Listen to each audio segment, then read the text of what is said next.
A while back, I made a video about your iPad and iPhone where your games didn't have sound, but everywhere else there was sound. And then if you want to see a demonstration of that, click the link here or check the description. But long story short, it's because you have silent mode on. And I had a lot of questions about how do I take it off silent mode? Well, depending on if you're an iPhone or an iPad, there's a couple different ways. So let me show you. So first, what you want to do is go to the drop-down menu. You see the little bell icon. You hit it, silent mode is on, and then some reason you don't have sound in your game. You turn it off. Everything's back to normal, silent mode is off. But a lot of people can't find that bell. So here, let me show you what you can do. All you have to do is go to Settings, and then what you want to do is scroll down to Control Center, and then you see at the bottom, I already have it silent mode. If I remove it, you can see there's no more bell. Then I go down towards the bottom, hit the plus button, and then drop down, you can see the bell again. So now let me show you what you do on an iPhone.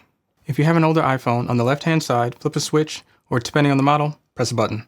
Hope this helps. Take care.